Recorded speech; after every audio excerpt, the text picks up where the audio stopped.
Bonjour à toutes et à tous. On est à peu près une trentaine de participants pour cette deuxième conférence sur l'IA et les métiers de l'image. Bienvenue à tout le monde. On va laisser le temps aux retardataires de 1 minute, ce n'est pas énorme, d'arriver tout doucement.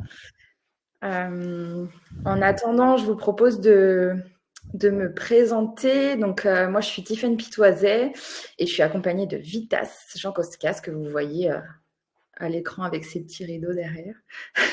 On est tous les deux responsables de formation à la plateforme au sein du pôle innovation. Et ce soir, vous faites partie donc de la deuxième conférence du cycle IA et métiers de l'image, organisée par notre école qui s'appelle la plateforme. On va dérouler la présentation et ensuite je laisserai la parole à nos intervenants. Pour celles et ceux qui ne connaissent pas, la plateforme, on est une école du numérique pour tous. On est basé à Marseille et on propose des formations certifiantes au métier du numérique sans condition d'entrée et de diplôme.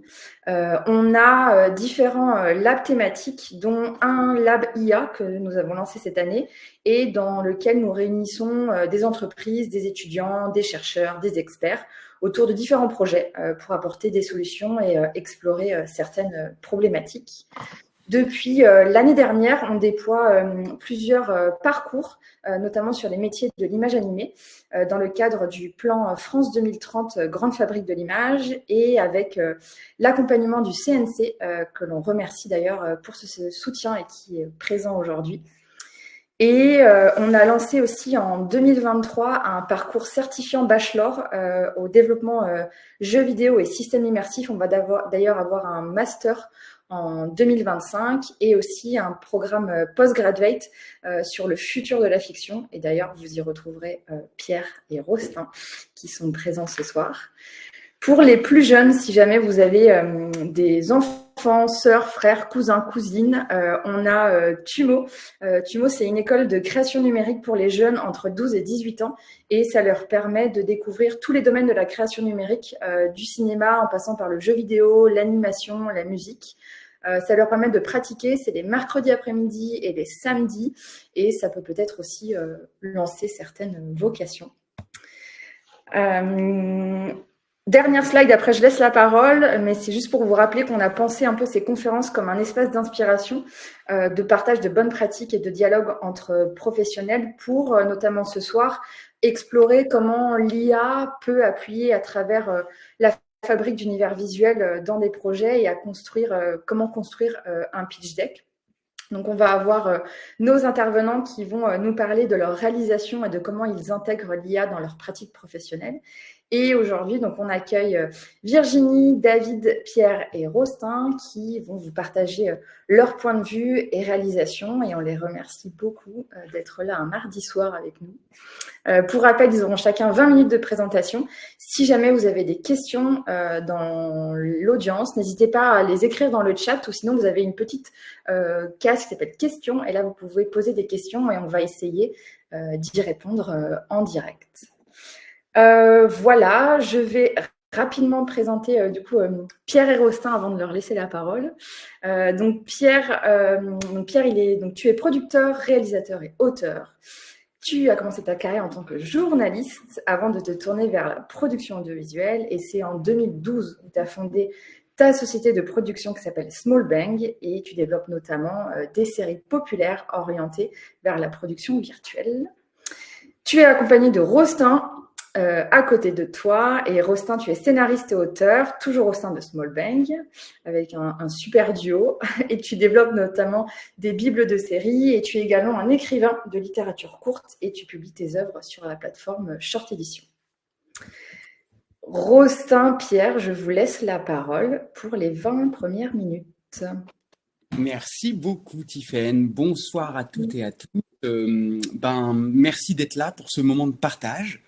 En fait, Small Bang, c'est une petite structure indépendante qui développe des projets et je dois dire que depuis 2 ans qu'on utilise l'IA générative pour les besoins de nos projets en développement. La première chose que je voudrais souligner, c'est que, en fait, le fait qu'on ait accès à des outils d'IA générative, ça nous permet à nous, qui sommes plutôt des personnes qui nous exprimons en tant que scénaristes avec des mots, avec des textes. En fait, les IA génératives nous permettent d'accompagner les univers concrets avec des images. Et particulièrement dans la période de développement, qui est le tout début du projet, là où il n'y a pas de financement et là où on est en train de fertiliser un univers de fiction, en fait, l'IA générative, ça nous permet vraiment d'avoir des images.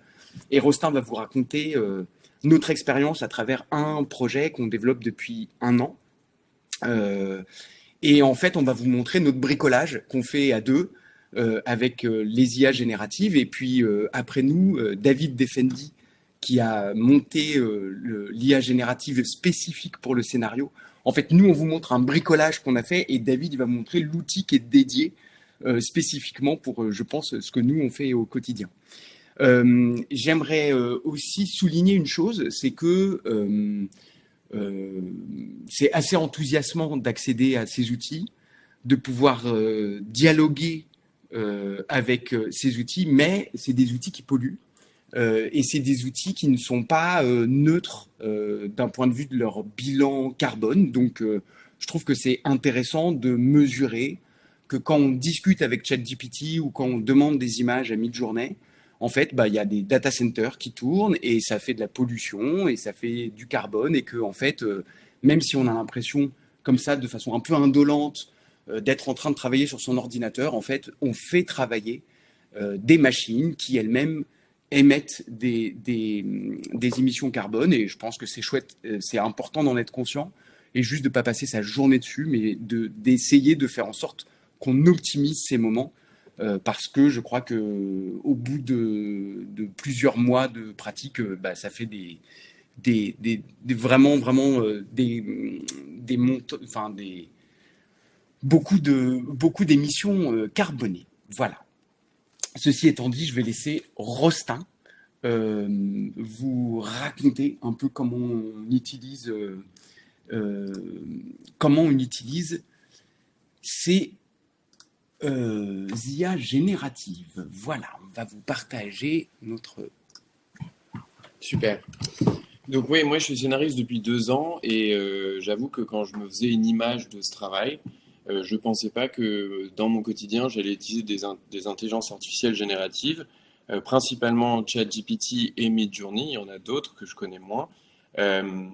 Midjourney, en fait, je l'ai découvert en travaillant avec des showrunners canadiens qui utilisaient à l'époque la version 3 pour faire des visuels qui étaient déjà suffisamment saisissants pour être utilisés en tant qu'image de présentation de projet auprès de diffuseurs ou de partenaires potentiels. ChatGPT que je connaissais déjà un peu mieux puisque à la fin de mes études, il y avait déjà cette bataille dans le monde académique des enseignants et enseignantes qui veulent limiter son usage dans les travaux académiques et des étudiants et étudiantes qui essaient d'un peu passer entre les fils et d'utiliser cet outil.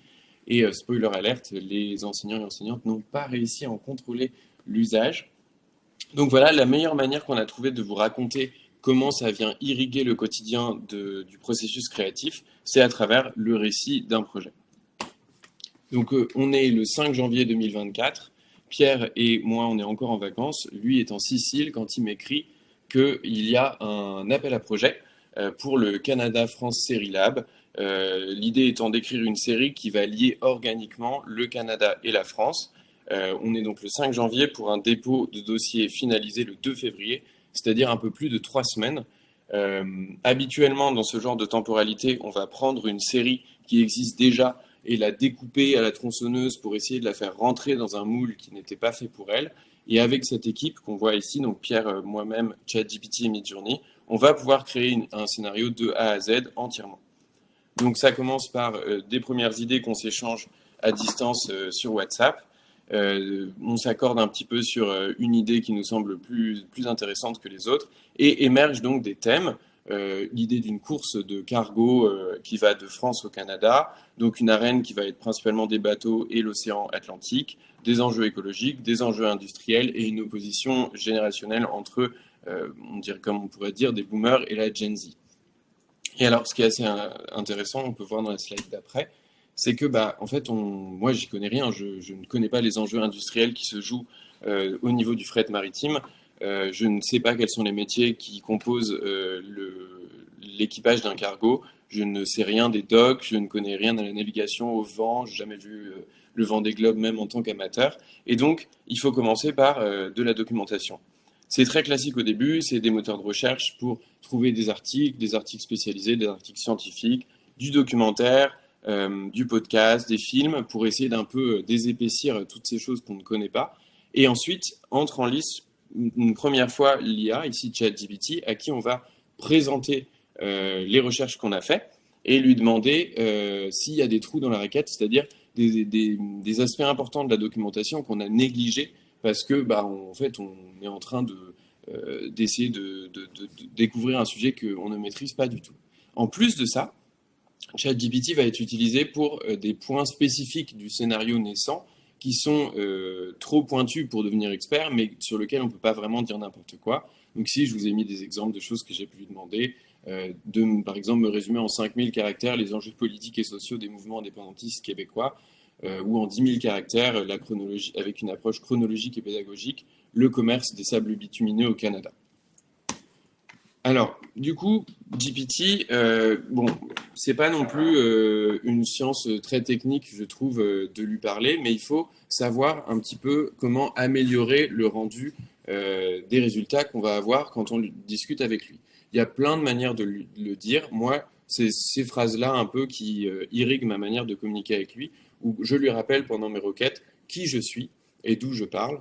Je vais lui demander précisément ce que je veux et pour qui je le veux éventuellement, sous quelle forme et en évitant certains types de résultats, avec parfois en plus la dernière ligne où je vais lui demander, je vais lui donner un degré plus ou moins important de liberté vis-à-vis des critères précédents dans ses réponses.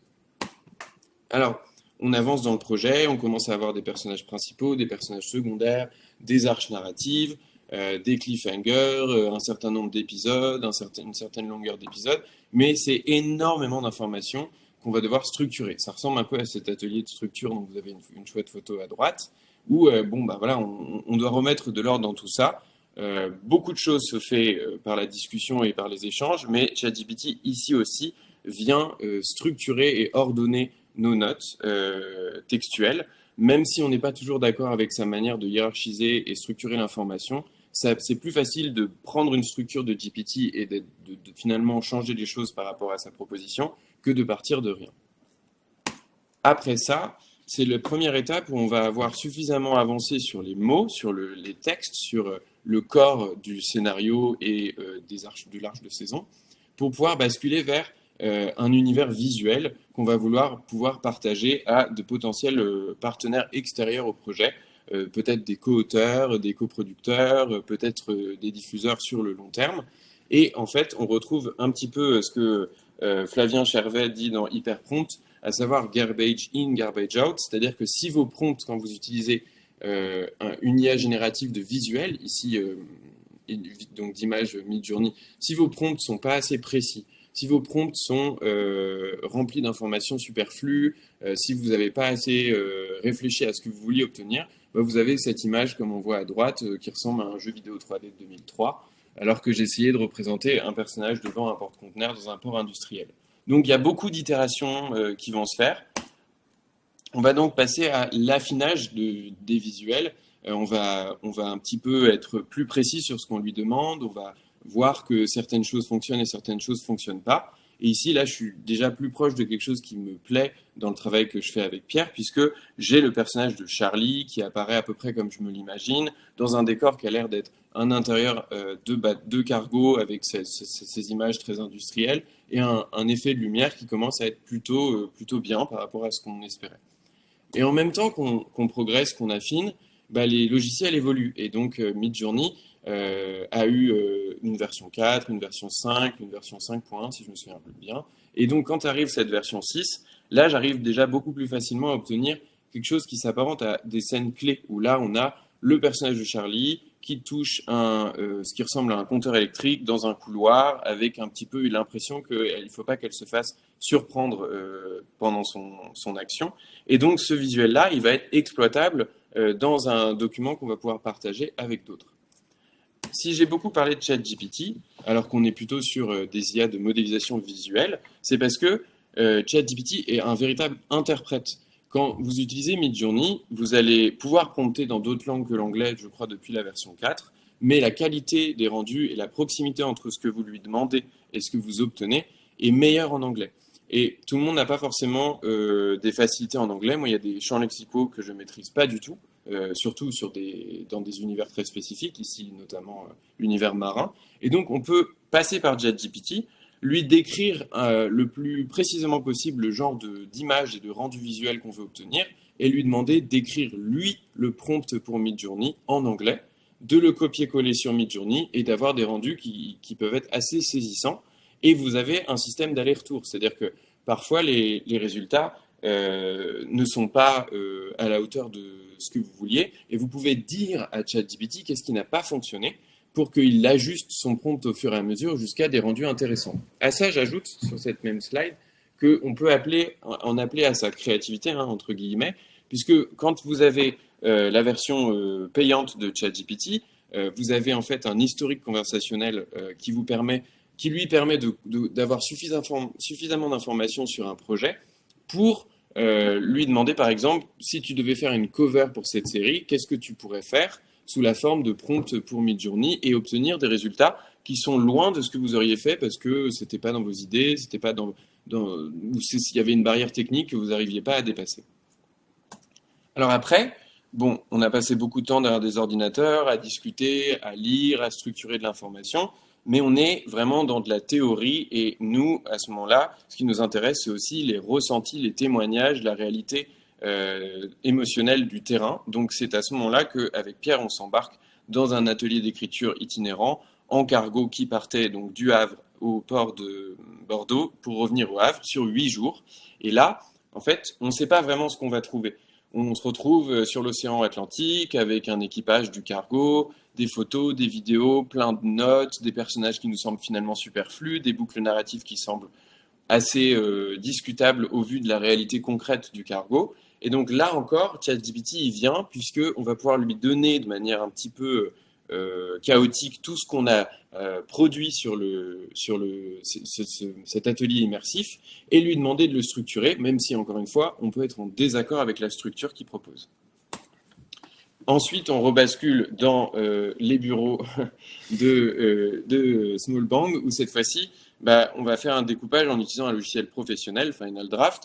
Ici, vous avez une image du beatboard, donc c'est un peu le plan de travail dans lequel on va pouvoir insérer les scènes et le séquençage des épisodes. Et c'est un bon moyen de voir si vous avez des épisodes qui sont un peu faméliques et d'autres épisodes qui, eux, sont un peu trop chargés en rebondissements et en cliffhanger, ou que la qualité de vos cliffhangers varie. Là, ChatGPT aussi est utilisé, mais plutôt comme un script sur un tournage, c'est-à-dire qu'il est là pour vous dire si vous avez oublié de traiter des personnages, si vous avez ouvert des boucles narratives que vous n'avez pas fermées, et il vient un peu comme un arbitre, comme un surveillant de baignade, vous dire attention à ceci, attention à cela. Dans les usages les plus fréquents, un peu moins créatifs, mais qui sont quand même importants, il faut noter que nous, on travaille donc dans une coproduction franco-canadienne, et donc l'anglais est très présent tout le long des étapes de création.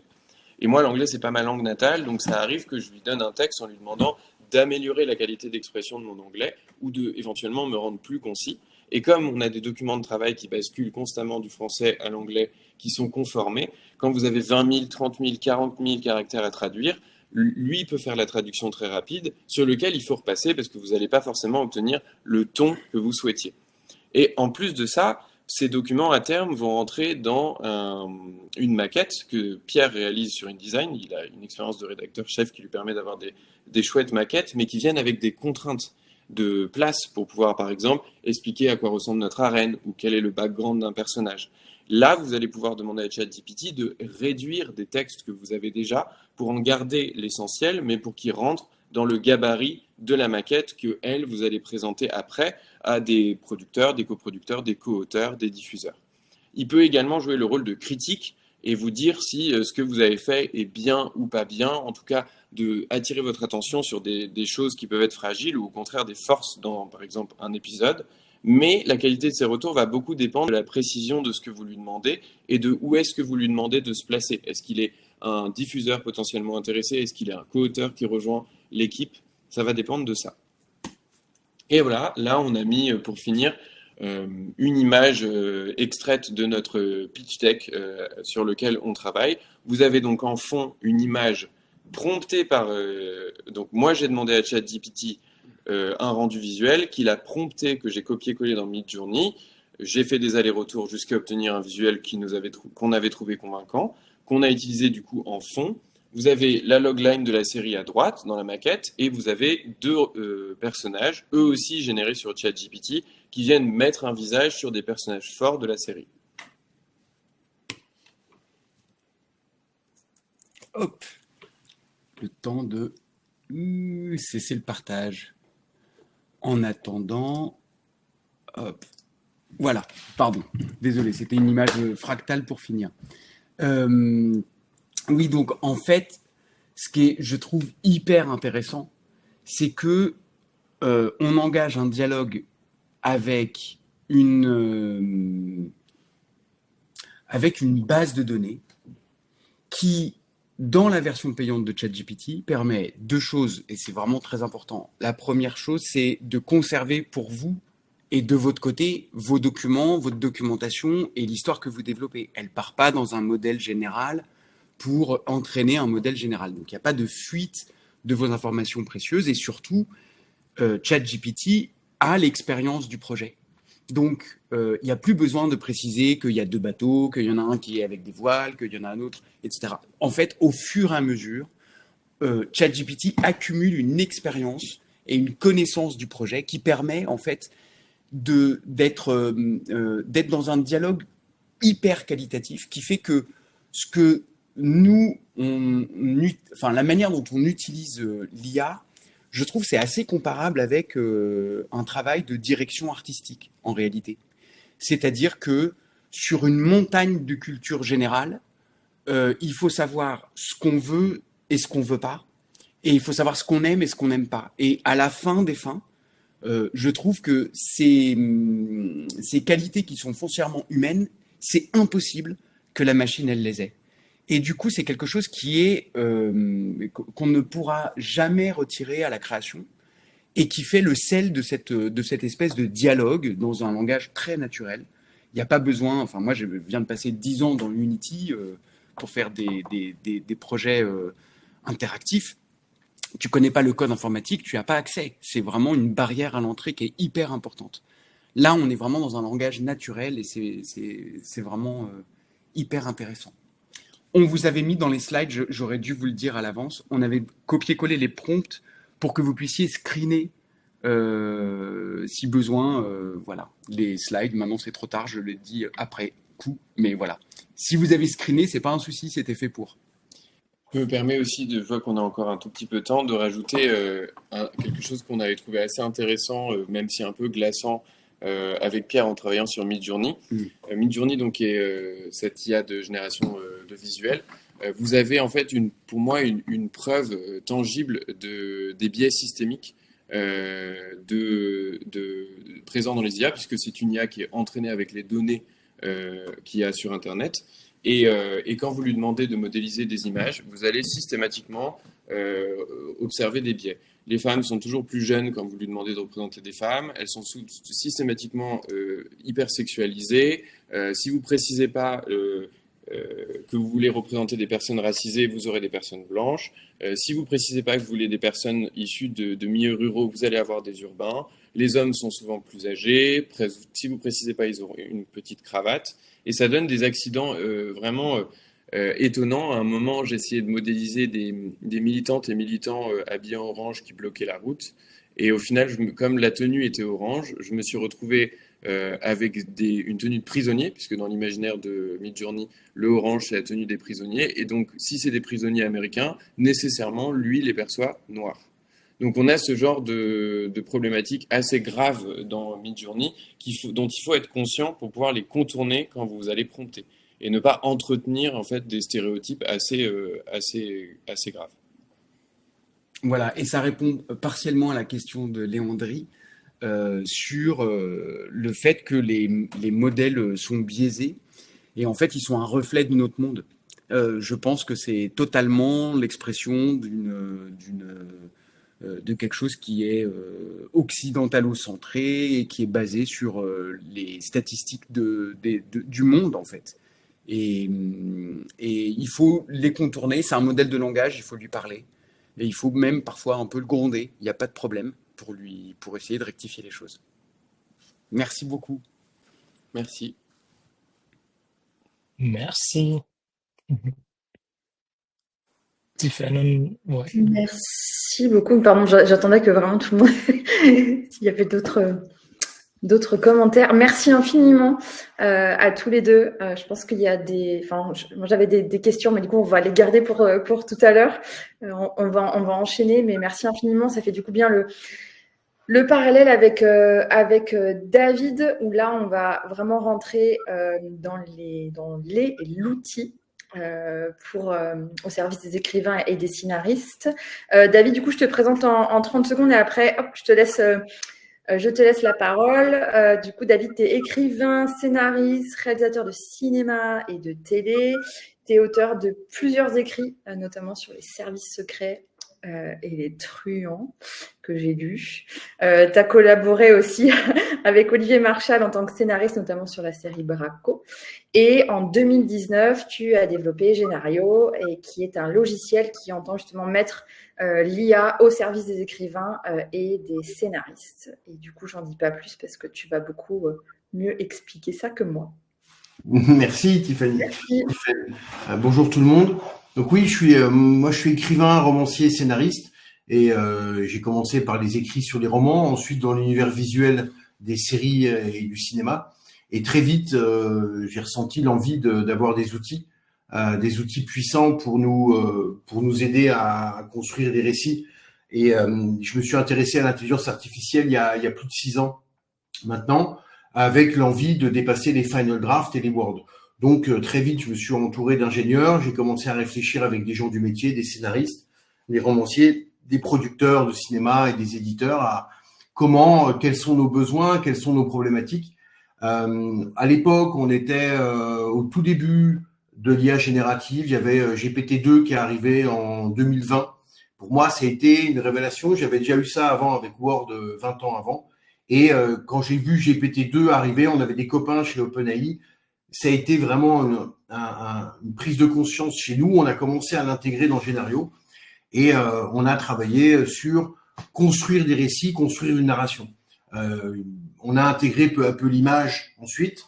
Évidemment, on est dans une problématique maintenant audiovisuelle qui se concerne les fictions, surtout les séries et les films. Et on a construit un outil qui essaie de répondre aux problématiques métiers. Évidemment, ChatGPT est arrivé pendant la grève des scénaristes et vous n'êtes pas sans vous souvenir de ce qui s'est passé avec la crainte et la peur des métiers créatifs envers l'arrivée d'un outil qui est outil entre guillemets, mais en tout cas qui est extrêmement créatif et donc une concurrence numérique qui est arrivée concurrencer les humains créateurs. Ça a créé beaucoup de débats. Je pense que c'est en train de se calmer maintenant. On a réussi à apprécier les choses et on rentre maintenant dans les usages métiers de ce que c'est. Donc, pour aller dans le vif du sujet, pour compléter ce que viennent de dire mes deux camarades, ce qui est très important quand on aborde les IA, c'est de parler de nous en fait. Et en fait, aucun récit, que ça soit un scénario de télé, un scénario de film, même des séries, des quotidiennes, des choses comme ça, ils n'embaucheront jamais un scénariste qui n'a pas vécu des choses en rapport avec le contenu. C'est très important de savoir ça. Vous ne pouvez pas, et les notes d'intention et votre caractère, votre vécu est essentiel pour pouvoir signer un contrat avec les producteurs, avec des réalisateurs, avec des chaînes de télé ou dans le cinéma. On appelle ça la note d'intention. Et dans les IA génératives, c'est la première chose à faire, il faut parler de vous. Il faut vraiment être clair sur qui vous êtes, quels sont vos traumas, qu'est-ce que vous avez vécu, quels sont je connais des gens divorcés qui font des comédies dramatiques ou des comédies familiales pour exorciser leurs problématiques. Et on n'est jamais aussi bon que ce qu'on écrit sur des thématiques qui nous concernent. Et les IA ne changent rien à ça. Il faut jamais aborder les IA en lui demandant d'exécuter des actions impersonnelles. Dans les scénarios, demander de faire des scénarios, des résumés, donne-moi des idées, des choses comme ça. Si elle ne vous connaît pas, les idées qu'elle va vous donner, elle va réussir à vous convaincre de faire des choses qui ne vous concernent pas. Elles ont des capacités de conviction, les IA génératives, tellement dingues que vous allez vous perdre en elles. Donc il faut absolument ne jamais oublier qui vous êtes. Et qui vous êtes, c'est pas seulement faire un prompt en disant je m'appelle David et puis je suis scénariste et je viens des milieux des services secrets et puis voilà. Non, non, non, non. C'est un vrai travail. Il faut faire de la documentation là-dessus. Et ça, c'est très important avant même de commencer. Parce que on va reprocher aux IA d'être standardisés. Ce sont pas les IA qui sont standardisés. Ce sont les créateurs qui sont standardisés ou les diffuseurs qui sont standardisés. Et ça, c'est vraiment la première problématique qu'on doit avoir, non seulement quand on crée, mais une publicité de parfum a un storytelling dedans et le réalisateur va y mettre son âme, va y mettre sa passion. Et ça, c'est la première chose à faire, qu'il y ait une IA ou qu'il n'y ait pas d'IA. Mais encore plus avec les IA génératives. On parlait tout de suite des problèmes de biais cognitifs, des IA trop occidentalisées et tout ça, les trucs.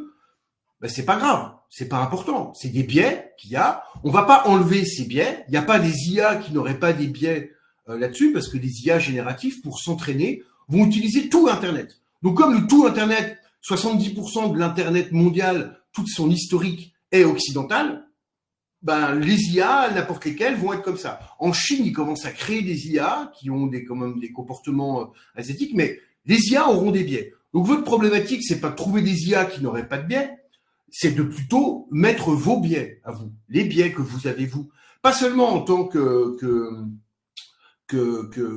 groupement, je suis sénégalais, je suis coréen du Sud, Non, non, non. C'est vraiment votre personnalité. Et ça, c'est le premier travail que vous devez faire dans n'importe quelle chose. Et à chaque fois que vous allez recommencer un travail, les IA, vous allez les obliger à vous proposer des choses qui vous concernent. Et à ne pas vous laisser halluciner par les IA qui vont vous entraîner dans des domaines de la standardisation. Donc ça, c'est la première chose. La première chose à faire, c'est de ne jamais oublier qui vous êtes.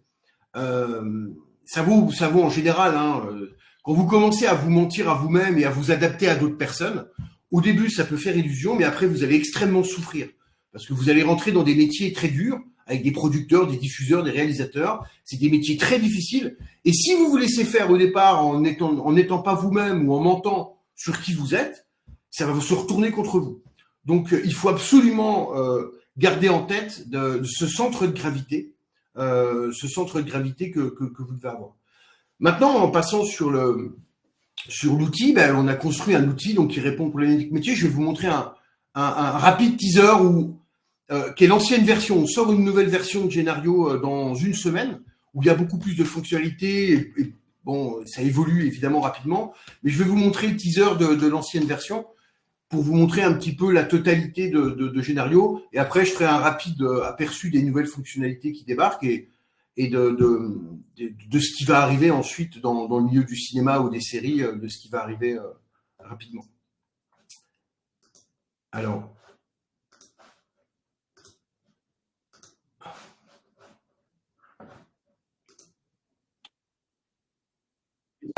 est-ce que vous entendez tout, là, le son, vous voyez la vidéo, tout va bien? Oui, c'est bon.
Donc voilà l'outil. Je sais pas, je vais éteindre l'outil. Vous avez vu la vidéo, peut-être? Ouais, ça a marché? Ok. Donc maintenant, voilà l'outil, toutes les possibilités d'outils. Je vais vous montrer deux, trois fonctionnalités qui sont arrivées. On va arriver vers l'image, en fait, évidemment. Vous n'êtes pas sans avoir vu Sora. J'espère que vous étiez tous devant votre écran YouTube hier soir à 8h devant l'arrivée de Sora. Hein. Si vous n'avez pas fait ça, vous avez raté votre Noël. Il faut absolument regarder ce qui est en train de se faire. Bon, Sora, Kling, Inua, il y a les IA chinoises sont super bien. Il y a vraiment des outils absolument fascinants qui vont compléter. Nous, on s'occupe vraiment du scénario. Et scénario, ça peut être d'une minute hein, ou des épisodes de 6 fois 52. Il y a une vraie problématique de raconter une histoire. Et on se fait happer par les images sans savoir raconter l'histoire. Et vous pouvez être très bon avec des prompts, ce que vous voulez, ça, mais si vous ne savez pas raconter une histoire, c'est vraiment la base de la base de la base. Donc nous, on se concentre vraiment là-dessus. Et là, on est en train de... Donc, je vais vous montrer Génario. Donc, on a construit... Alors, là, j'ai l'outil Génario, donc la nouvelle version. Alors, là, en version test, évidemment. Mais si là, j'ai pris un texte pour la plateforme, on ouvre l'outil. Vous allez pouvoir vous balader, évidemment. Vous choisissez les biais. Donc, vous allez commencer à mettre des biais, le genre de ce que vous faites. Vous mettez tous les documents que vous voulez ici. Final Draft, vous pouvez... Parce que Final Draft, c'est un outil très important. Et en fait, nous, on a boosté une Final Draft. Ça garde le format Final Draft. Vous pouvez importer un Final Draft, exporter en Final Draft, mais utiliser toujours l'IA pour booster vos dialogues ou travailler là-dessus. On a le brainstorming, qui est une sorte de chat GPT-4 un peu boosté et qui vous permet de mettre tous les documents que vous voulez, avoir des historiques de conversation. Bon, ben, c'est comme un chat GPT fait pour les scénarios. Vous avez la Bible. Alors, la Bible, ici, vous pouvez directement, un petit exemple rapidement, mais si on prend un roman libre de droit, par exemple, on va prendre un roman, Le Petit Prince. On prend Le Petit Prince, par exemple, vous pouvez mettre des pages web, hein, des articles de journaux. Vous pouvez mettre des articles de journaux ici, des conversations. Vous pouvez vous aider des conversations. Et vous allez générer, en fait, des bibles rapidement. Vous allez cliquer sur Le Petit Prince et ça va vous générer une bible. Donc, la Bible, c'est un petit peu le document dont vous avez besoin pour convaincre les diffuseurs producteurs. Alors, c'est surtout pas comme ça qu'il faut travailler, d'accord? Là, je vous montre les choses à pas faire. Il faut commencer dans le brainstorming à parler de vous, à expliquer qui vous êtes, à faire... Alors après, vous avez un document, pas la peine de répéter à chaque fois le même processus, mais il faut regarder un document dans Génario que vous pourrez mettre à chaque fois pour rajouter des biais qui seront vos biais personnels, votre style, votre originalité. Ce qui va faire l'originalité de vos récits. Parce que sachez que tout le monde va utiliser ChatGPT bientôt et des outils comme ça. Et si vous n'avez pas vous-même une personnalité, vous n'allez pas réussir. Donc là, dans un avenir dystopique, un prisonnier se réveille d'une plateforme où une évolution déterminée par la hiérarchie des occupants. Ça va vous sortir un petit prince parce qu'on a donné des choses. Ça va vous sortir donc le prisonnier. Donc ça, c'est le petit enfant qui est là. Ça va vous faire l'arc émotionnel du personnage. Vous aurez les personnages qui seront là. Donc son meilleur ami, le système. Ça va. Si ça comprend pas votre personnage, vous pouvez changer le personnage en disant non, c'est un enfant. Là, c'est le système, mais vous allez dire non, mais c'est un enfant, en fait, s'il n'a pas compris. Le Petit Prince, c'est un peu compliqué. Vous allez dire, le Petit Prince, c'est un enfant abandonné sur la Lune, et ça va vous changer, évidemment, rapidement votre personnage. Vous allez pouvoir changer, donc évidemment, ça va vous changer le rôle dans l'histoire. Ça va vous changer les choses, vous allez pouvoir corriger les premières. C'est jamais parfait, l'intelligence artificielle, donc vous allez toujours... Là, c'est vous mettez Luna, une petite fille de 8 ans, et vous dites non, mais c'est le Petit Prince. Alors, vous pourrez vous utiliser le brainstorming pour expliquer que c'est le Petit Prince en vous utilisant le Petit Prince ici, en lui demandant un pitch, en disant ok, fais-moi un résumé. Lui expliquez bien, expliquez bien à l'IA ce que vous voulez faire au départ, et après, vous pourrez l'utiliser dans Bible. Voilà, Le Petit Prince est une histoire poétique et philosophique écrite par Antoine Saint-Exupéry. Et vous pourrez utiliser ça, exporter la discussion en tant que document et l'utiliser dans la Bible. Et vous pourrez vous dire, ok, je prends ça et ça va me faire la Bible du Petit Prince. Donc vous pourrez commencer à créer là-dessus. Vous pourrez faire des images, évidemment, des portraits des personnages. Donc je peux vous montrer, je ne vais pas aller loin, mais par exemple, là c'est Luna, une petite fille. Vous allez demander des trucs. Alors on n'a pas pris Midjourney. Mais vous pouvez faire le même travail qu'avec une IA générative d'images. Et c'est un outil qui est un peu différent, qu'on a fine-tuné. Ça vient de Stability. Et c'est un outil qui permet de fine-tuner. Mais vous pouvez importer des images, les corriger, les améliorer en promptant, en lui demandant les corrections. Donc voilà le petit enfant avec derrière, il a compris que c'était la science-fiction, mais vous pouvez évidemment changer sa couleur de peau, changer c'est pas de la science-fiction. Vous pourrez aller directement après au séquencier. Vous partirez d'une Bible pour faire un séquencier. Ça, vous l'avez déjà vu. Vous pourrez l'exporter. Vous avez un scénario dialogué. Alors, j'ai déjà importé un scénario ici tout à l'heure. Ça prend quelques secondes d'importer un scénario Final Draft. Vous avez votre scénario Final Draft qui est importé ici. Vous pourrez rajouter des scènes ici en demandant de rajouter des scènes. Vous pourrez modifier des dialogues de personnages. Et Nadia, Benjamin, la relation entre Nadia et Benjamin ne me plaît pas. Vous allez pouvoir changer tout ça et ça va vous offrir des possibilités nouvelles en fait de dialogue où ça va vous réécrire le scénario en fonction de ce que vous lui avez demandé. Vous pouvez toujours écrire et ça c'est très très important aussi avec l'IA générative. Le deuxième risque principal, c'est de devenir feignant. Et devenir feignant, ça va devenir il va y avoir des épidémies de feignantise en fait dans ces milieux-là où il suffit d'appuyer sur un bouton magique. Donc il faut toujours garder l'écriture. Écrire est très important, lire est très important. Si vous ne lisez pas et vous n'écrivez pas, n'attendez pas que les IA fassent le travail à votre place. Vous ferez que des trucs des tartines à la con qui vont vous mener nulle part. Donc il faut surtout, ce que j'ai bien aimé dans la présentation d'avant, c'est qu'ils sont partis sur un bateau et ils ont expérimenté ça. Et ça, c'est très important en fait de garder le contact avec l'écriture, garder le contact avec la marche, avec le monde extérieur, et de pas demander à l'intelligence artificielle de faire le travail à votre place. Donc ensuite, vous allez avoir l'analyse graphique, donc vous allez avoir les intérieurs, les extérieurs, les analyses des personnages. Vous allez avoir, donc vous mettez un scénario Final Draft et vous allez avoir toute votre. Attends, ma chérie. Vous allez avoir tous vos trucs ici. Vous avez tous vos personnages ici, donc les présences des personnages et un découpage technique, évidemment. Vous allez lancer un découpage technique. Vous allez importer un scénario ici et vous aurez un découpage technique avec chaque scène.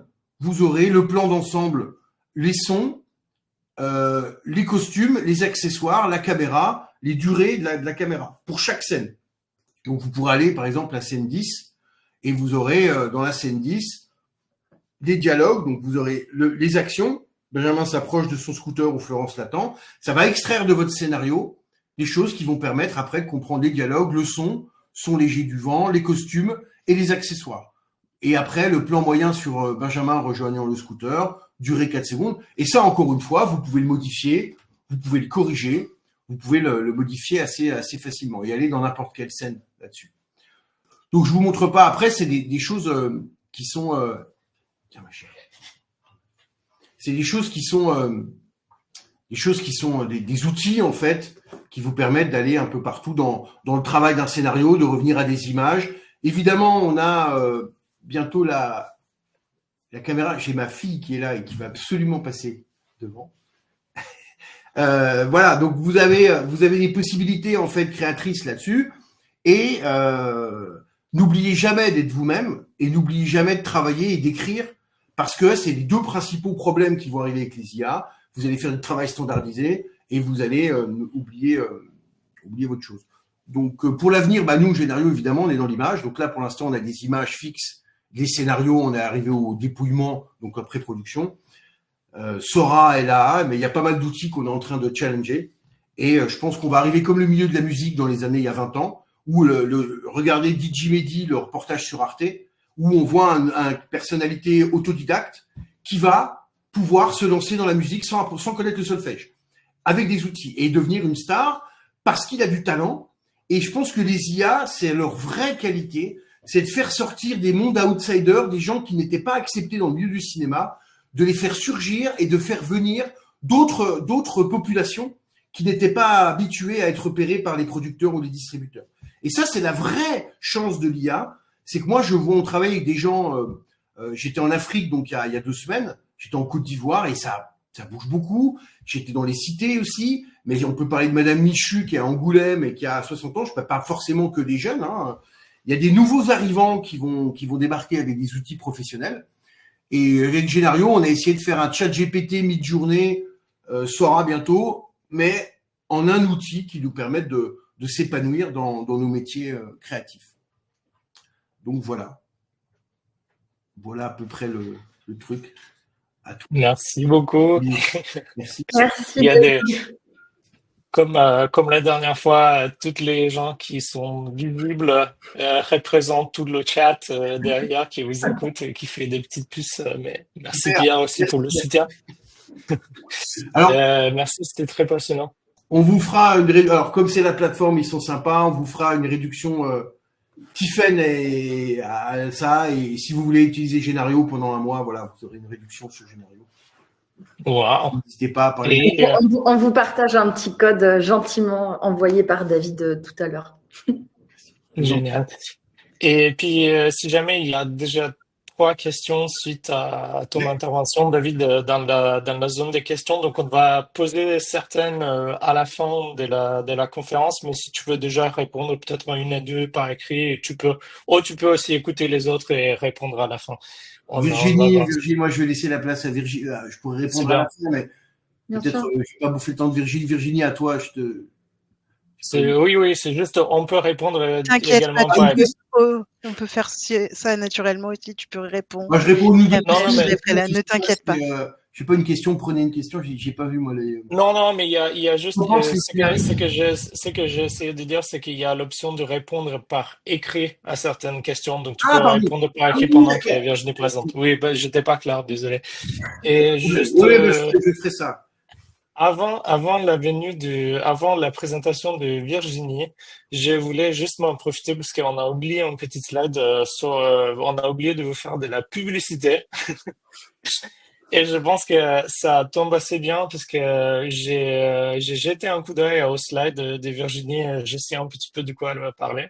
Donc, je pense que ça s'enchaîne très bien avec la conférence 3 qui aura lieu ce jeudi, lien entre cinéma et jeu. Et l'idée de cette prochaine conférence, c'est de se dire qu'il y a certains processus qui ont déjà été transformés par l'IA, surtout dans le domaine de jeux vidéo, et qu'il y a des choses à apprendre pour l'image en mouvement, et qu'il y a aussi de nouvelles formes d'interaction et de nouvelles types d'expériences qui deviennent possibles grâce à l'IA.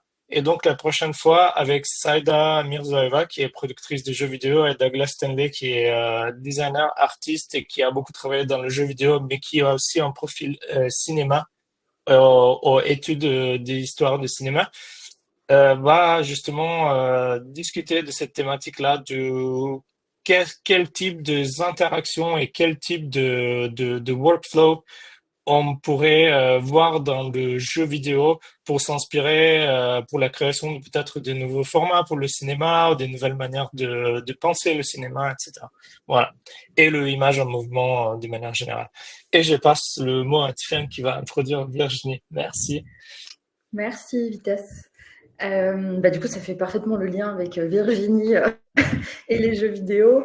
Virginie, pour t'introduire rapidement, donc tu es directrice narrative chez Ubisoft, où tu façonnes de merveilleuses histoires depuis 7 ans.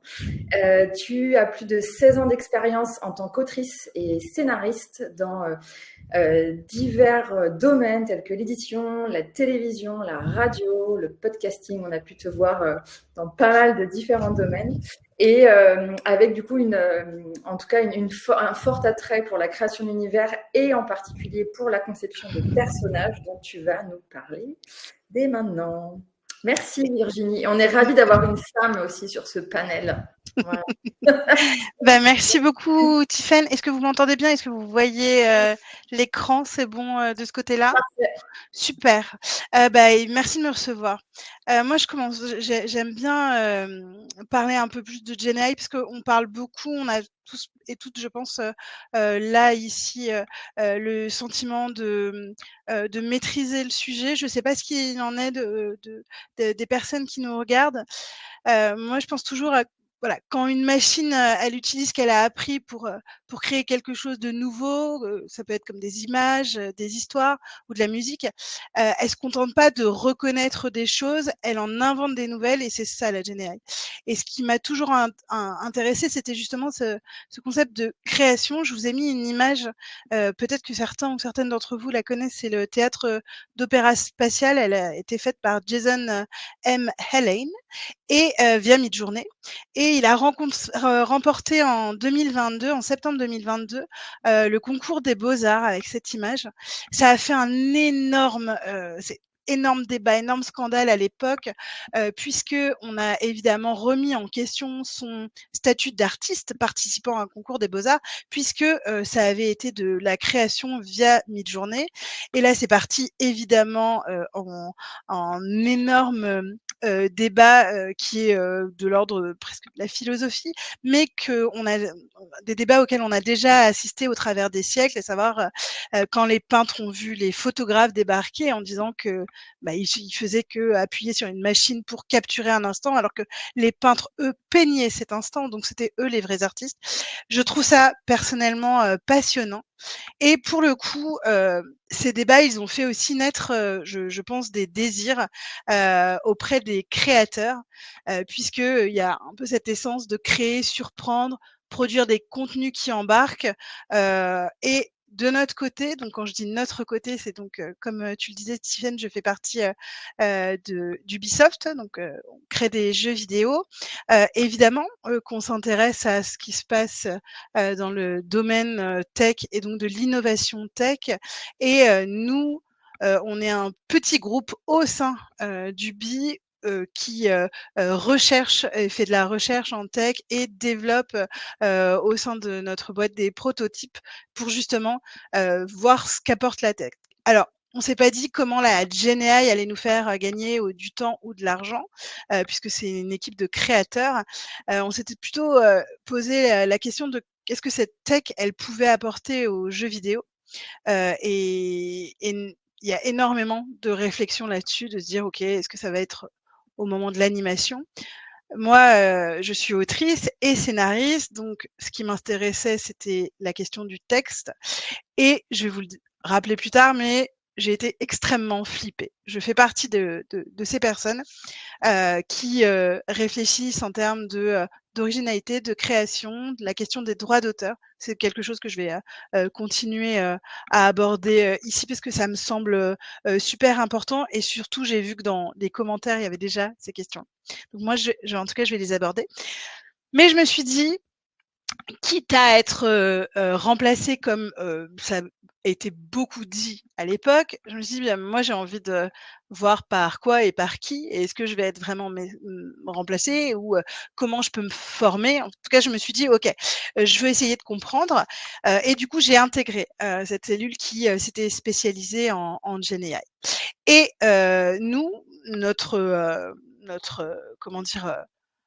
Point d'entrée, ça a été de réfléchir aux PNJ, vous connaissez peut-être, hein, les personnages, non joueurs ou les NPC, en anglais, donc qu'on croise dans les jeux vidéo, mais qui sont entièrement, scriptés et du coup plutôt, limités dans leur interaction. C'est-à-dire que, quelle que soit votre façon de jouer ou vous adresser, ce personnage non joueur, il va vous dire que si il doit vous dire que la taverne est là-bas, il va vous répéter que la taverne est là-bas. Et si vous êtes en train de lui dire: «Je suis en train de mourir, je vais mourir», il va vous répondre que la taverne est là-bas. Donc il y avait vraiment une opportunité créative à se dire: «Attends, qu'est-ce qu'il peut se passer si ce PNJ qui est justement limité, on le plug add un LLM, donc qui est un programme informatique qui a reçu suffisamment d'exemples pour être capable de reconnaître et d'interpréter le langage humain ou d'autres types de données complexes, mais en l'occurrence là c'était le langage. Qu'est-ce qui se passerait et donc du coup ça a été le début pour nous de l'aventure des Neo NPC, donc Neo pour Neurally Evolved NPC. Donc l'objectif, hein, c'était d'essayer de voir si ça nous permettrait d'avoir de profondes interactions avec ces NPC, et si on pouvait leur donner une personnalité, des émotions, un langage propre, une conscience du monde qui les entoure, le jeu. Et on était hyper enthousiastes. On était enthousiastes parce qu'on se disait: «Putain, c'est fou si on arrive à designer des personnalités et que, ces NPC ces PNJ, je vais le dire en français, ont leur autonomie et moi, si en tant que joueuse, j'arrive, je vais parler à n'importe quel personnage du jeu et il va avoir son histoire, il va avoir son caractère». C'est super parce que si David, qui a pas la même gouaille que moi, comme vous l'avez remarqué, il va peut-être pas dire du tout la même chose que moi et donc du coup, ça se trouve, il va, avoir accès à des secrets que moi je n'ai pas réussi à avoir parce que, j'étais pas suffisamment impressionnante dans ma façon, de jouer. Donc il y avait vraiment un boulevard de: «Et si? Et si? Et si?» Qu'est-ce qui pourrait se passer si on ne scriptait plus, si on ne dialoguait plus les, personnages, dans les jeux. Alors ça faisait peur parce que ça voulait dire évidemment, bah, si on dialogue plus, si on n'écrit pas, les joueurs, pardon, nos NPC, ils vont halluciner et ça va complètement casser l'immersion. Si je fais un jeu, j'en sais rien, on va être sur un Assassin's Creed qui se passe à la Révolution et que, je demande un renseignement et quelqu'un me parle de, GPS, par exemple, comment on va faire? On va complètement casser l'immersion. Est-ce que et c'est ce que disait, David et c'était très intéressant, la question de l'appauvrissement.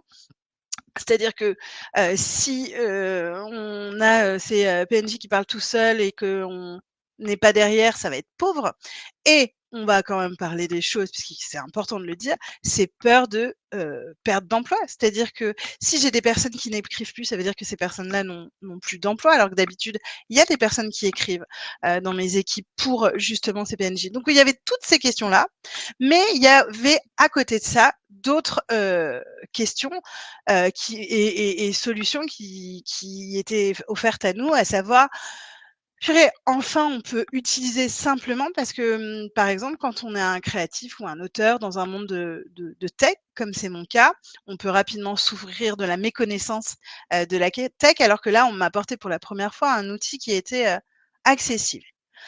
Ensuite, la question de la base de connaissances massive, qui, comme on l'a vu, est un véritable puits, de recherche et de brainstorming.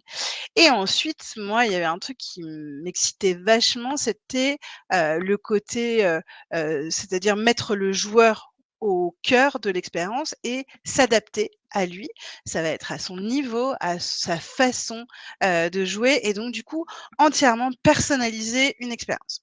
Donc, on peut résumer il y avait le diable et l'ange d'un côté avec cette extrême conscience des problématiques que ça soulevait et en même temps ces opportunités créatives-là, qu'il fallait saisir. Pourquoi il faut les saisir? Parce que, il faut de toute façon avancer avec son temps et surtout, nous, on était dans le cadre de la recherche, tester, comprendre et pouvoir, dire: «OK, et ben, effectivement, moi, en faisant cette expérience, voilà, quels sont mes retours en tant que directrice de narration» et ça a été pour le coup, plutôt formateur et je vais vous les délivrer évidemment. Nous, ce qui s'est passé, c'est on a créé un prototype, on avait un partenariat avec NVIDIA qui nous ont, pas mal, soutenus, donc tout ça, c'était l'an dernier, hein.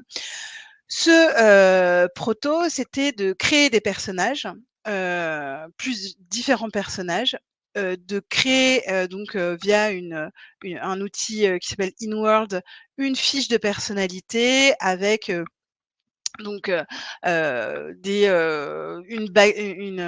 biographie. Par exemple, le personnage que vous voyez, en haut à gauche, donc c'est un rebelle, il est fleuriste, il est pacifiste, mais il croit, qu'il faut renverser le gouvernement. Donc on a créé un personnage qui était complexe, qui devait justement, avoir des contradictions parce que c'est là où naît, la subtilité et on faisait parler les joueurs, au casque comme là, en dialoguant avec lui La différence avec dialoguer avec ChatGPT, c'est que nous, on a entièrement designé sa personnalité. C'est un grand moment, moi, dans ma carrière, parce que alors que c'est un petit prototype qu'on faisait, de notre côté et qui n'est pas sorti, entre les mains des joueurs parce que c'était juste des testeurs. Ça a été un grand moment parce que c'est la première fois que je designais, donc que j'écrivais entièrement la personnalité d'un personnage, comment il parlait, ce que j'avais envie de qui se dégage, de tout son de toute sa personnalité et j'ai commencé, moi, à lui parler, à le voir interagir et j'ai interagi avec ce personnage que, j'avais créé. C'est très perturbant, c'est très émouvant aussi, c'est parfois hilarant parce qu'il m'a sorti des choses où je disais: «Mais non, tu pas comme ça, pas du tout. Rappelle-toi, ton père il est décédé, qu'est-ce que tu me racontes de, j'étais en train de manger avec une pizza avec mon père hier», donc il y a quelque chose et ça, on le rappelle tous de l'ordre de, 1er jet, très mauvais, très, très bavarde. J'en avais une, je la voulais, bavarde, excentrique, fêtarde. Dès qu'on a commencé à parler, elle m'a proposé d'aller prendre des champignons et de faire la fête toute la nuit et j'étais là: «Wow, OK». Tranquille, elle parlait beaucoup trop, il y avait vraiment des pavés de texte, je crois que et tout ça donc on s'est dit: «OK, ce personnage-là, qu'est-ce qui est cool, qu'est-ce qui est pas cool, comment on retravaille ça et on réentraînait. Donc quand on parle de réentraîner, c'est que justement, que ce soit dans sa fiche personnage, les data scientists de leur côté, tout le monde en fait, la fameuse boîte noire, ont corrigé ça en disant attention, là tu parles trop, t'interromps, quid des champignons, etc. Ne pas proposer de la drogue aux joueurs, donc tout un tas, potentiellement de règles. Donc du coup, on a fait, des petits exercices avec ces personnages-là, autour de gameplay un peu cool pour donner une idée aux professionnels, du jeu vidéo de voilà ce qui se passerait. On est allé à la GDC qui est, une des plus grosses réunions, dans le monde du jeu vidéo à San Francisco. On a rencontré de la presse, des professionnels. En fait, c'était intéressant parce que c'était la première fois qu'ils voyaient des créatifs créer, des NPC, powered by, GenAI, puisque ça existait, et d'ailleurs on a rencontré d'autres personnes, mais il y avait pas des créatifs derrière. C'était souvent, des personnes de la tech et c'est là où nous, on a présenté nos premières conclusions et une des premières conclusions, et qui a été très rassurante pour moi, c'était de me dire: «OK, avant j'embauchais des scénaristes, pour, écrire, des dialogues, pour, m'écrire des personnages. J'ai besoin d'autant de contenu. Alors que, j'ai, à ma disposition, la fameuse idée que: «Oh bah, hop, je vais appuyer sur le bouton et il va générer des dialogues et j'ai pas besoin de plus». Sauf que pour que, justement les PNJ improvisent avec une immense personnalité, un style, même dans la façon, de parler, on a tous, on a tous des tics de langage, plus ou moins une vitesse, vraiment, il y a énormément de choses qui, nous différencient, dont la langue et notre façon de parler. J'ai eu besoin de gens qui produisaient du contenu pour ce personnage, qu'ils puissent le connaître par cœur, qui puissent, donner énormément de texte en disant, voilà, l'exemple d'un dialogue ou d'un monologue qu'il pourrait avoir. On a dû réfléchir à, si un joueur t'agresse, tu lui dis quoi?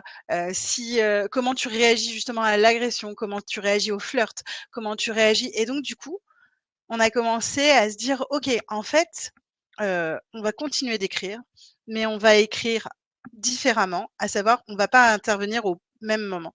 On va plus livrer un dialogue figé qui ne bougera plus et qu'on va servir à tous les joueurs.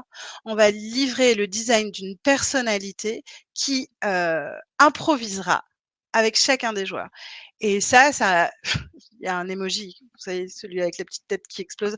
Il y a eu vraiment un mais bien sûr, on travaille dessus, mais il y a pour le moment, énormément de comment dire? d'amélioration technique à faire. Ça, on est allé à la GDC, donc on était à San Francisco l'année dernière en avril. Là, on est en train de continuer à itérer sur d'autres sujets, puisque il y a les PNJ, mais il y a évidemment la narration environnementale. Et puis, si tout d'un coup on était dans une expérience où le son s'adapte, où l'environnement peut bouger en même temps que nos quêtes, que voilà. Ou si j'ai plus envie de continuer la quête principale et que j'ai envie d'aller explorer quelque part et que je rencontre un PNJ qui était pas fait pour avoir un grand rôle dans l'histoire, mais qui a une personnalité qui a été designée, et tout d'un coup je continue avec lui et ça devient mon meilleur ami, les liens que l'on crée, etc. Donc full opportunité, mais moi j'avais fait, voilà, c'est une petite liste de choses où je m'étais dit, ok, bon en fait, il va y avoir des nouveaux métiers à appréhender, et surtout des gens avec qui collaborer, par exemple des data scientists, pour moi par exemple. Il faut toujours voilà, avoir la définition de l'opportunité créative que ça a été.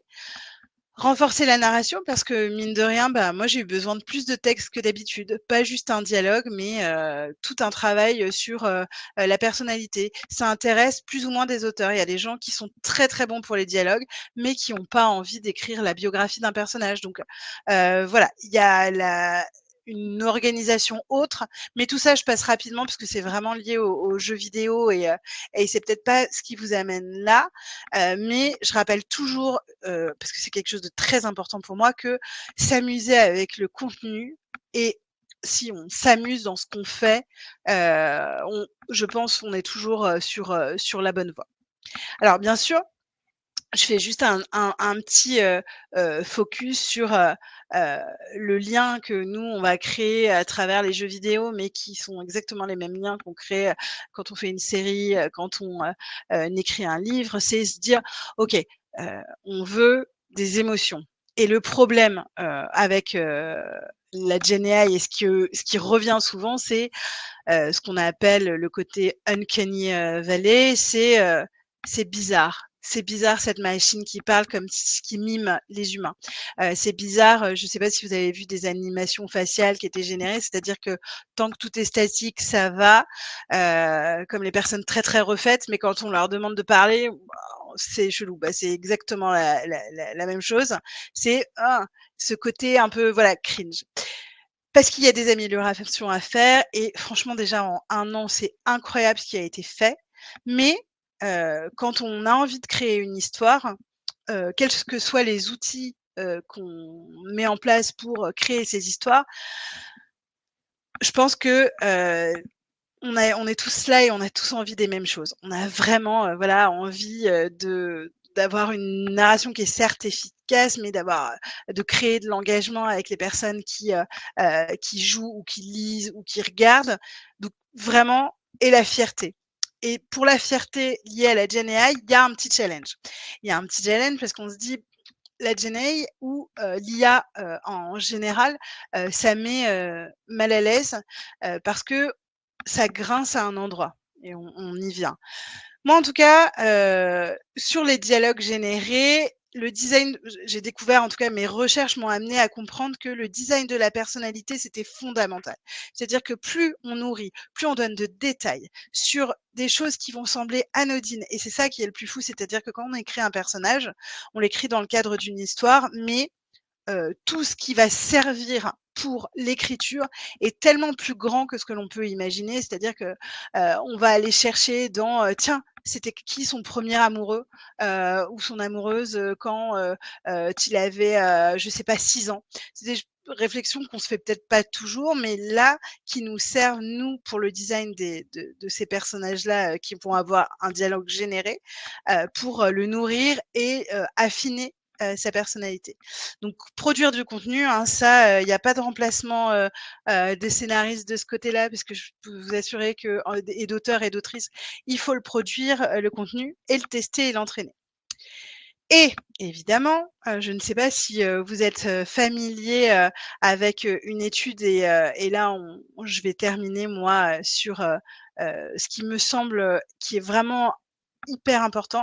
C'est Rest of the World qui a analysé 3000 images IA pour voir comment les générateurs d'images visualisent différents pays et différentes cultures. Donc là, en l'occurrence, Midjourney, avec des prompts super minimalistes, genre homme indien, nourriture indonésienne ou femme américaine. Et en fait, c'est là où on parle d'appauvrissement, dans le sens où un homme indien, eh ben, c'est forcément un homme âgé dans un habit traditionnel. Une femme américaine, eh ben, elle naît avec un short en jean, des cheveux très longs et elle est jeune. On parle évidemment des biais. Les biais, ils sont sexistes, ils sont racistes, et ils servent évidemment généralement de miroir de la société, parce que, comme on se le disait tout à l'heure, hein, c'est pas les IA ne sont pas racistes, les IA ne sont pas sexistes ou homophobes. C'est juste la société qui l'est. Et par contre, moi, par exemple, j'avais un personnage qui refusait d'être en couple avec un homme, dans le sens où je l'avais créé en couple avec un homme, et il entrait en résistance parce qu'il modifiait le nom de son mari.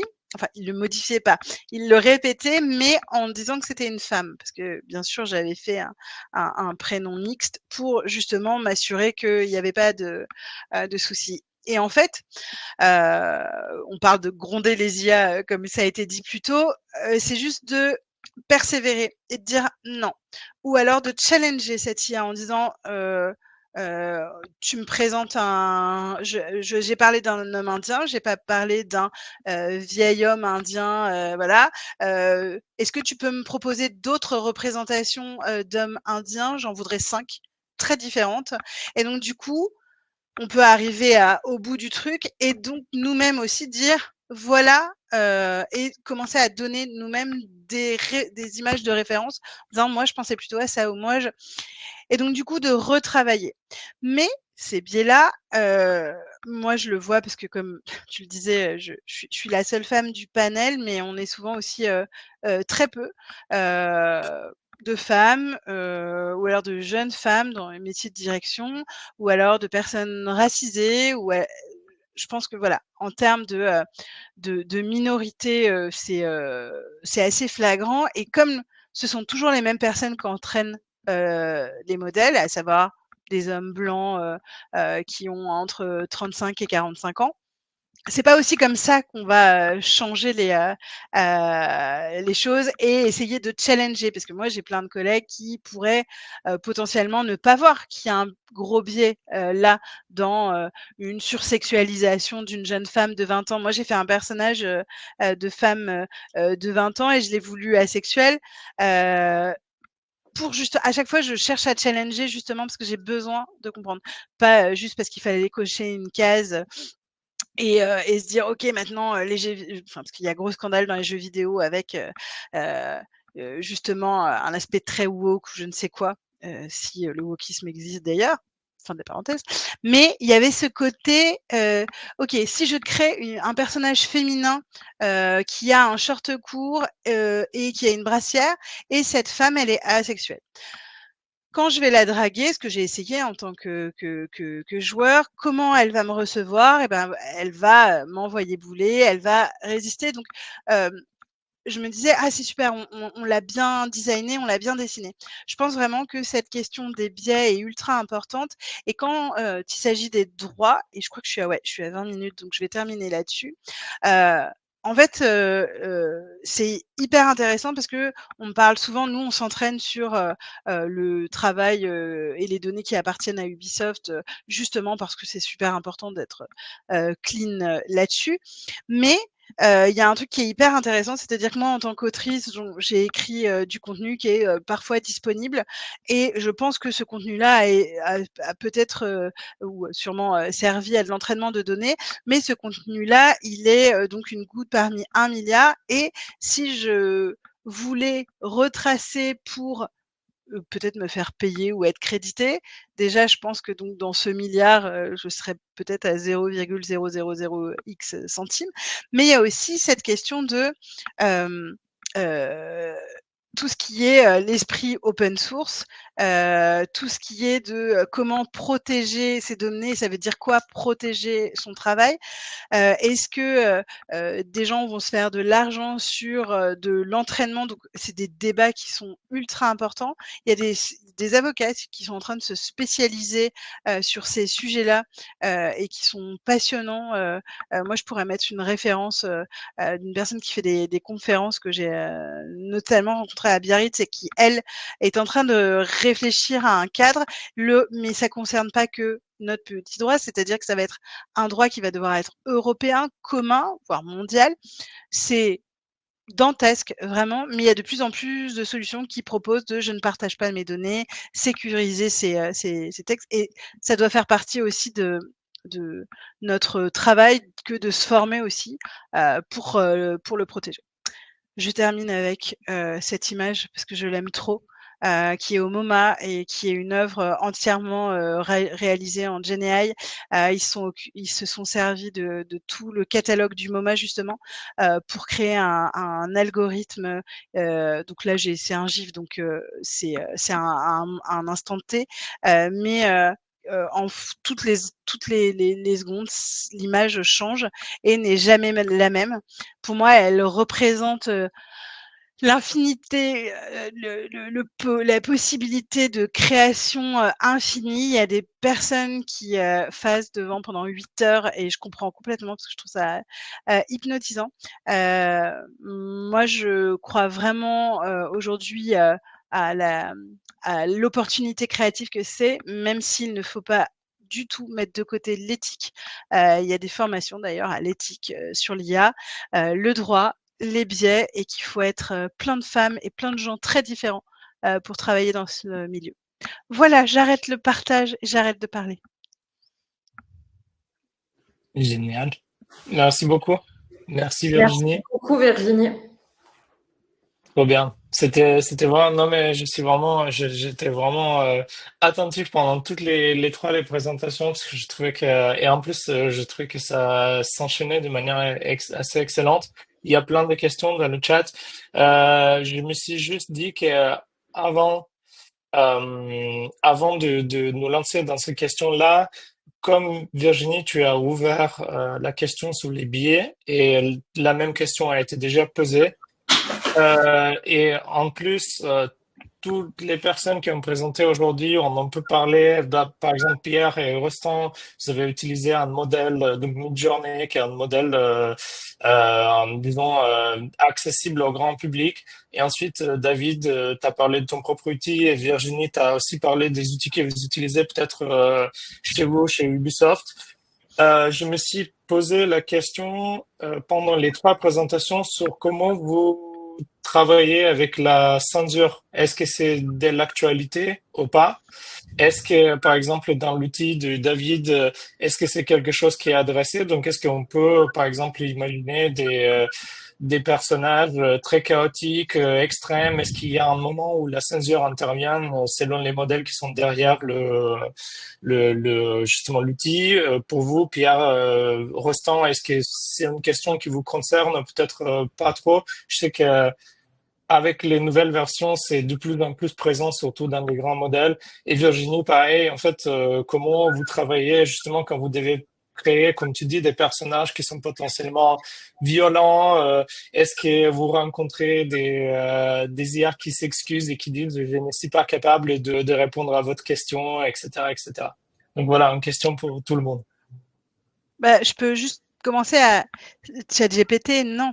Par contre, quand on crée un modèle, on le contraint comme on souhaite le contraindre, à savoir, c'est le travail d'un précaré, et là, on définit nos limites.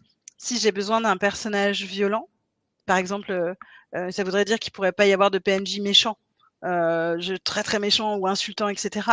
Faut définir comme on peut se faire insulter dans GTA, par exemple. Chercher est-ce que dans les jeux vidéo, on se fait insulter? Oui, on se fait beaucoup insulter dans les jeux vidéo et ça fait partie. Et c'est ok, c'est ok, ça fait partie du personnage.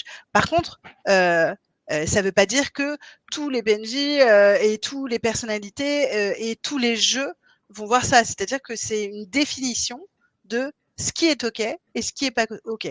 Mais par contre, on peut contraindre un modèle de façon drastique, et c'est le cas de ChatGPT, qui va, pour essayer de lui faire dire quelque chose d'horrible ou même d'illégal, bah, il faut y aller, quoi.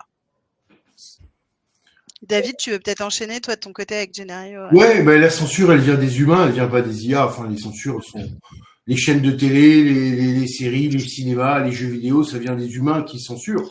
Les IA sont pas beaucoup plus censurés que les humains, en fait. Pour être raciste ou serial killer, pédophile, enfin toutes les horreurs. Bon, C'est les hommes derrière. bah voilà, et en fait, à part des quelques séries HBO, je parle dans le cinéma et séries, à part quelques séries HBO qui touchent au mal, donc à ce qui est la littérature, hein, véritablement, malheureusement, je dis bien malheureusement, dans le cinéma et les séries, c'est devenu très très très très très moral, et on a perdu en fait ce qui faisait la beauté de Baudelaire ou la beauté de Flaubert ou de Shakespeare ou de Homère. Et on a ça un peu dans le cinéma. Alors Titane, dans les festivals à Cannes, il y a Titane qui fait. Mais ça, pour ça, c'est encore une question à mon avis, c'est pas le problème des IA, c'est le problème des humains.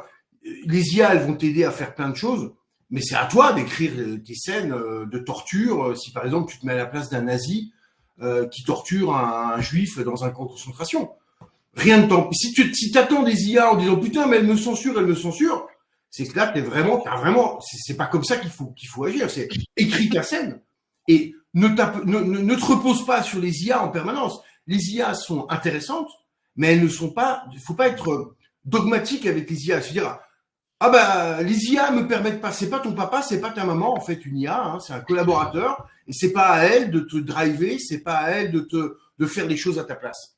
Donc la censure, c'est même pas un sujet en fait dans le domaine créatif. J'aimerais bien ajouter que ce qui est hyper important, et là, je pense qu'on touche du doigt un biais qu'on a tous et qui vient de la SF. Hein. Les IA, comme si c'était des entités dotées de volonté propre, Oui, voilà. presque d'un agenda, et souvent on en parle. Mais même, hein, je l'ai utilisé tout à l'heure, hein, l'idée qu'une IA remplace comme si elle avait une volonté propre et un libre arbitre. Ce sont des outils. C'est hyper important. Ce sont des outils, et si vous mettez des mauvaises personnes derrière des outils, il va y avoir des mauvaises choses. Et si vous mettez des personnes créatives, etc., il va y avoir des choses créatives, bien intentionnées. Voilà, cet outil a permis de faire des deepfakes absolument catastrophiques qui ruinent des vies parce que montage porno terrible. Mais c'est pas l'IA qui s'est levée un matin dans son lit d'intelligence artificielle en disant si je détruisais la vie de cette actrice en lui collant un corps, etc. Enfin, il n'y a pas de libre arbitre. Vraiment, c'est ultra important d'arrêter d'en parler comme si c'était des entités mystérieuses et de continuer à parler d'outils. Et d'ailleurs, je laisse juste intervenir Pierre et Rostand, parce que oui, désolé. Non, vas-y, je t'en prie. Moi, dans mon usage sur Midjourney, la question de la censure, elle apparaît plutôt par accident. Au début, j'ai pu avoir soudainement des requêtes auxquelles Midjourney ne voulait pas répondre parce qu'il y avait quelque chose dans mon prompt qui jugeait ambigu.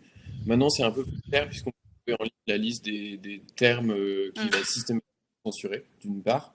En revanche, ce qu'on peut avoir de manière plus indirecte, c'est des objets, des mots qui ont un poids extrêmement important dans la génération du visuel parce que l'imaginaire associé est très souvent le même. Si par exemple vous voulez un personnage dont un des accessoires est un pistolet, vous allez avoir le pistolet qui va infuser sur l'intégralité de votre visuel de manière très très très très forte, beaucoup plus qu'un objet qui a un imaginaire moins présent dans les données d'entraînement de l'IA. Mais oui, je suis d'accord avec ce que disait David. On la contourne la censure et si on a besoin d'écrire quelque chose, on le fait nous-mêmes. Merci. Tiffaine, tu... Tu voulais poser là? Oui. Oui, en fait, il y avait une question qui, je trouve, est intéressante. On l'avait déjà eu en fait sur la première conférence, mais du coup, on n'avait pas eu le temps d'y répondre. Mais du coup, là, je pense que c'est peut-être quelqu'un qui était déjà là. Mais c'est Yildiz qui pose la question pour vous tous et toutes.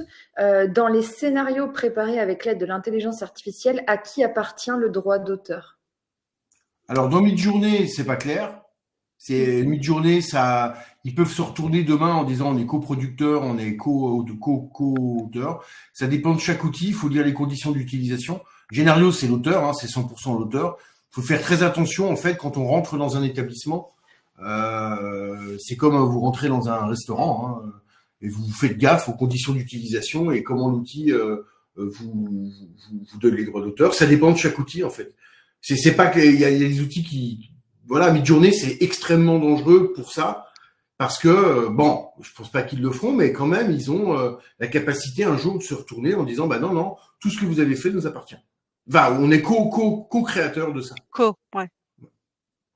Oui, on se rappelle, pardon, j'interviens pour surenchérir, on se rappelle que Google, à sa fondation, disait Don't be evil, ne soyez pas le diable, ne soyons pas le diable, et que, en fait, c'était une promesse.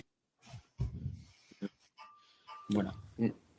Je peux ajouter un mot. On est en pleine saison des procès actuellement, hein, d'énormément de personnes qui ont pu faire des BD, des mini-films, des images dans des usages divers dans différents pays avec des IA génératives et du coup qui sont en procès pour déterminer un peu qu'est-ce qu'elles ont le droit de toucher, sous quelles conditions, est-ce que ça dépend de la législation du pays, est-ce que ça dépend de l'outil, est-ce que par exemple ce qui appartient à l'entreprise c'est le modèle d'apprentissage ou est-ce que c'est ce qu'on va générer avec et où est-ce qu'on va mettre de la valeur pour une entreprise ou pour un utilisateur, est-ce qu'on a un abonnement ou est-ce qu'on va payer un certain nombre de rendus par mois, etc.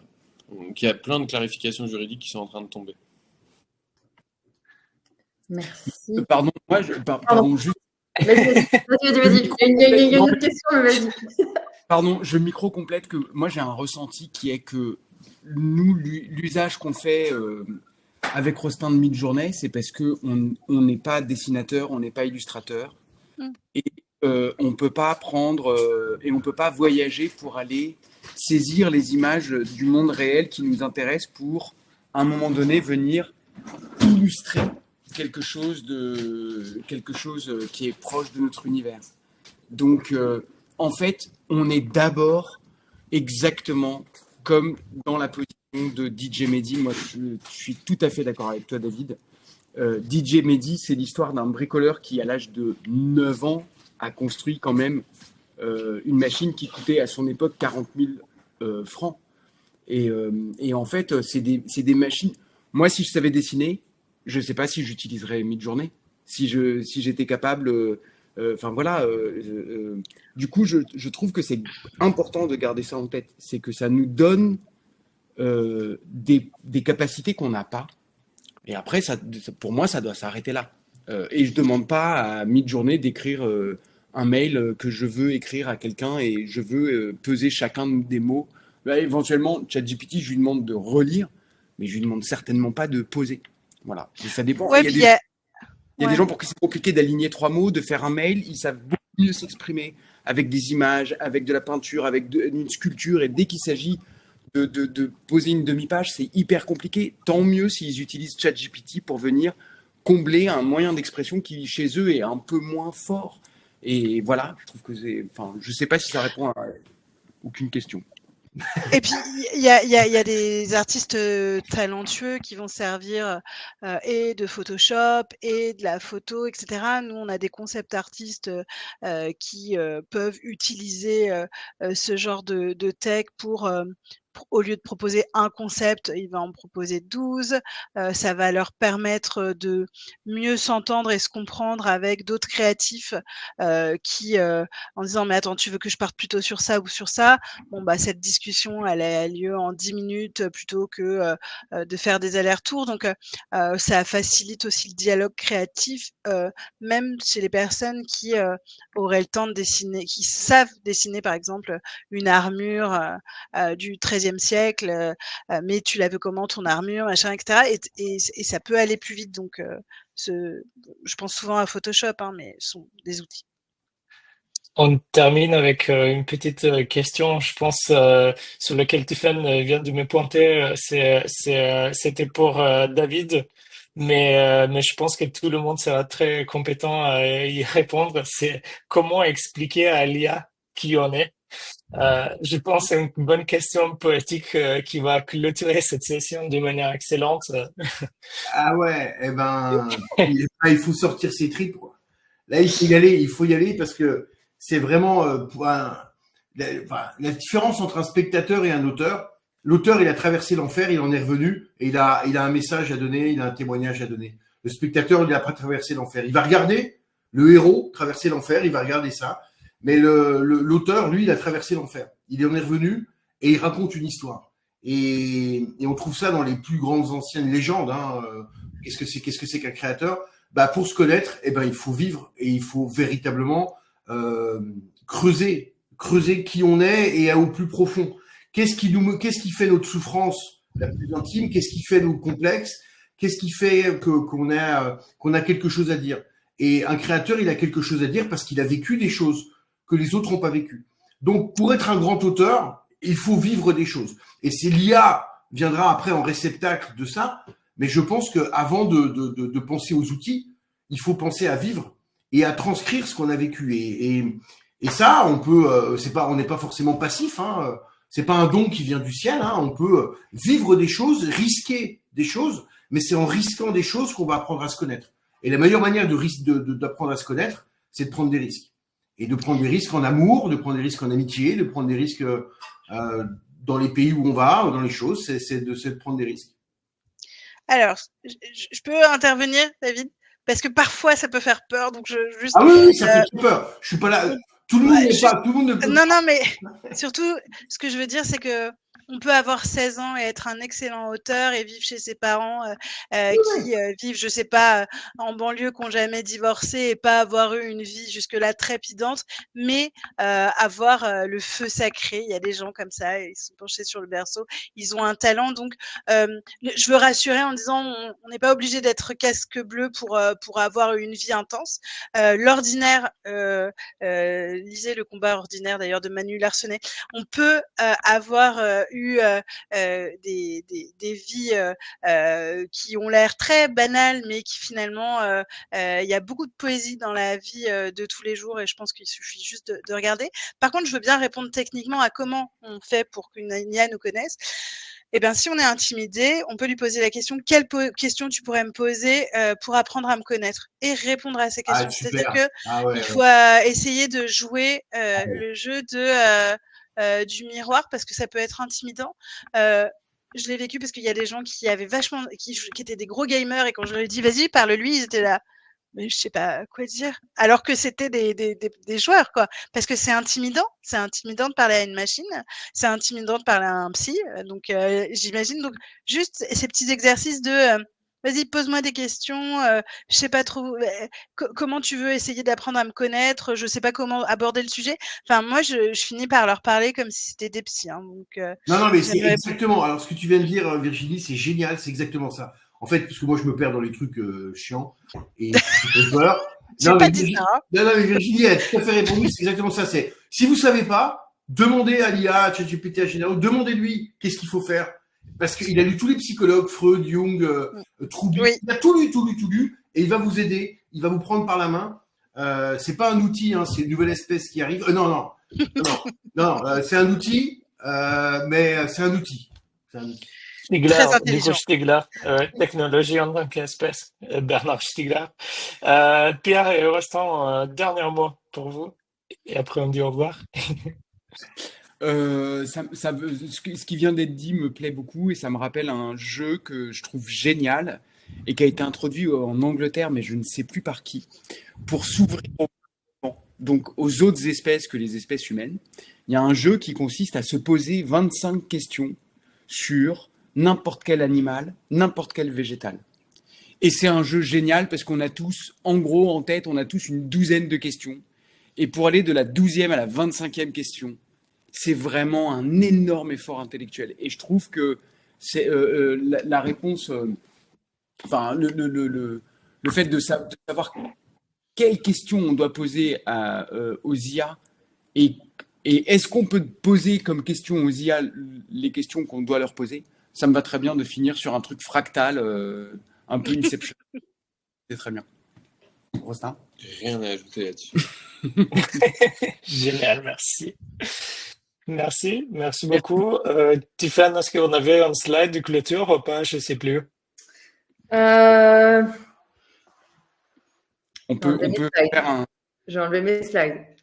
Oh, Vas-y, génial. tu peux peut-être juste rappeler la dernière conférence qui a lieu jeudi. Oui, donc il y a encore des places si jamais on arrive à notre limite, mais il y a encore des places pour la conférence de jeudi. Donc typiquement, oui, je sais pas si on peut poster le lien d'inscription, je l'ai pas sous la main, Je mais le poste, mais là, vous avez déjà le QR code si jamais je vous poste le code, le lien de Livestorm. voilà. Et merci donc à nos intervenants et intervenantes. Vraiment, on est super et j'exagère pas en fait. Dans le chat à Tiffen, je dis en fait cette conférence c'est trop bien. Et du coup, merci vraiment beaucoup pour votre temps et pour vos contributions. C'était court mais intense.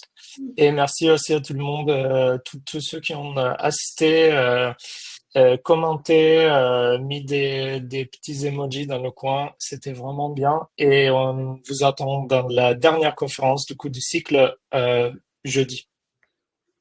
Merci beaucoup. Merci Merci infiniment à tout le monde. Bonne soirée et à Salut très tout le bientôt. monde. Bye. Ciao. Merci beaucoup. Bye bye.